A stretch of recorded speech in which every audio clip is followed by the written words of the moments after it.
Rizky Bilar itu sebetulnya masih buah bibir ya.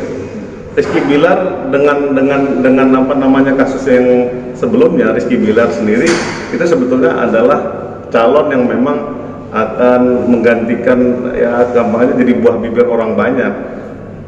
Raffi Ahmad juga kayak gini, hati-hati dengan jarimu. Makanya kan rekan saya yang namanya Hendarsa Manantoko selalu ngomong, netizen hati-hati dengan ketika kamu bisa mengantarkan kamu ke penjara.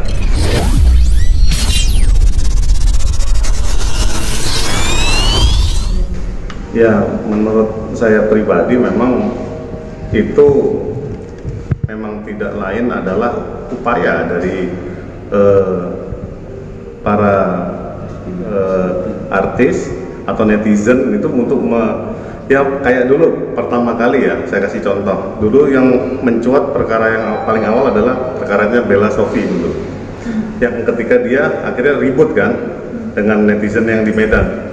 Nah, waktu itu Bang Nurul Sebayang itu sampai melaporkan netizennya si siapa, Bella Sofie, sampai dimasukin tuh. Nah, saya pikir ini fenomena yang tidak bisa dihindari ya, karena memang undang-undang ITE sendiri itu diundangkan sampai yang membuat undang-undang itu sendiri yang namanya Roy Suryo itu kena dengan undang-undang yang dia bikin sendiri, kena vonis 1 tahun 6 bulan kalau nggak salah di pengadilan Tangerang. Jadi bisa dibayangkan sebetulnya ini undang-undang bermasalah karena dengan mudahnya menjerat netizen ataupun orang-orang yang dengan tidak sadar melakukan pencemaran nama baik. Nah, kalau namanya artis dipakai untuk menaikkan rating, sudah pasti itu cara yang paling singkat. Nah, tapi netizen harus tahu konsekuensi hukumnya, bahwa ini akan mengakibatkan dia tanda petik namanya stepping stone. Kalau kata Roy Ricardo apa namanya, panjat sosial. Jadi model yang kayak begini ini nggak bisa kita hindari. Siapa yang in itu pasti akan dikejar sama netizen supaya satu dia menaikkan followers. Ya kan, dia siapa nih orang ini kan, antara fans atau haters itu sama-sama mendukung artis. Nah, artis itu sendiri kalau misalnya dia bilang oke, saya penjarakan hatersnya, tanpa haters dia nggak bisa juga naik followernya. Karena kenapa? Dia butuh haters supaya followersnya juga yang simpati sama dia jadi banyak. Makanya pemerintah dengan regulasinya undang-undang ITE ini mencoba meregulasi fenomena ini, karena masyarakat ini paling mudah terkena hoax. Nah, makanya ini kan tahun politik.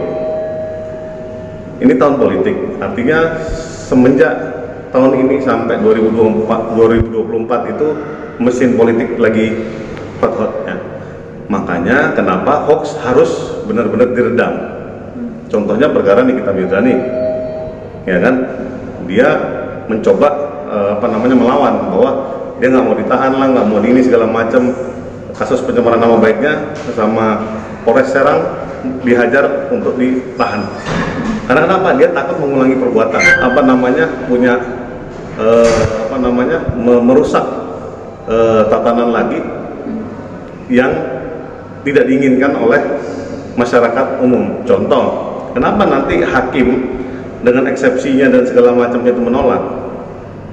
Karena memang dia akan dijadikan contoh. Rizky Bilar itu sebetulnya masih buah bibir ya.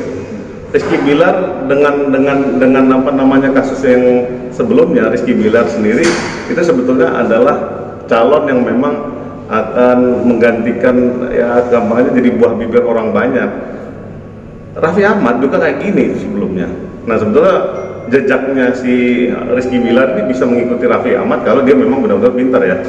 Cuman kembali lagi, yang dia kena kasus kemarin itu sebetulnya netizen pada bertanya apakah ini settingan atau bukan. Nah, tapi kalau saya pribadi secara hukum, sebetulnya Rizky Bilar ini nggak ada masalah loh. Cuman dia memang diisukan lah, digiring supaya dia itu dianggapnya padahal sebetulnya ini cekcok biasa. Pasti karena jalur hukum itu wajib ditempuh sama Rizky, supaya ngambil contoh aja yang paling sudah keterlaluan, diambil satu. Kayak dulu Bella Sofie diambil satu yang paling parah dia ngomongnya, dipolisiin, dikandangin. Sama kayak DP juga, DP Persik. Pilih satu yang memang keterlaluan, pencemaran nama baik udah jelas. Itu tapi melalui apa namanya ITE. Biasanya yang dipakai itu 311, contoh pasal 27 atau pasal 35 tentang ITE. Jadi antara itu aja, paling itu aja muter. Yang kena meeting kita ya begitu aja. Undang-undang itu pasal-pasalnya itu aja. Nah, hati-hati dengan jarimu. Makanya kan rekan saya yang namanya Hendar sama Rantoko selalu ngomong, netizen hati-hati dengan ketika kamu bisa mengantarkan kamu ke penjara. Buat Rizky yang paling utama adalah tetaplah berprestasi. Biarkan anjing menggonggong, kafilah tetap berlalu.